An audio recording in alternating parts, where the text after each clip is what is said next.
लाहौर के मुख्तलिफ इलाकों में बारिश से मौसम खुशगवार हो गया। गुलबर्ग, शादमान, जेल रोड और फिरोजपुर रोड पर बारिश हुई है। इस हवाले से मजीद क्या तफसीलात हैं, अफजाल अब्बासी से जानते हैं। जी अफजाल।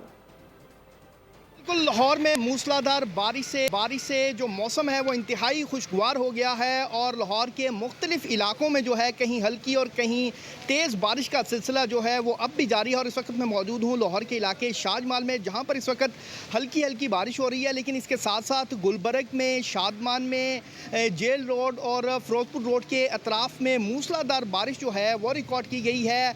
टाउनशिप, मॉडल टाउन के इलाकों में भी तेज़ बारिश रिकॉर्ड की गई है और अब तक जो वासा हुकाम ने आदाद शुमार जारी किए हैं, सबसे ज़्यादा जो बारिश है वो एयरपोर्ट के इलाके में 31 मिलीमीटर बारिश जो है वो रिकॉर्ड की गई है। और इस वक्त जो हैं वो नशेबी इलाके भी ज़ेरे आब आ चुके हैं और वासा का अमला मुतहरिक है, वो पानी निकालने का सिलसिला जो है वो भी शुरू हो चुका है। और इसके साथ साथ शहर में जो है वो हल्की और के साथ साथ हवाओं का सिलसिला भी जो है वो जारी है और मौसम इंतहाई खुशगवार हो गया है। महकमे मौसमियात का ये कहना है कि आइंदा 24 घंटों के दौरान करने के लिए शुक्रिया। सब्सक्राइब करें और बेल दबाएं ताकि कोई खबर रह न जाए।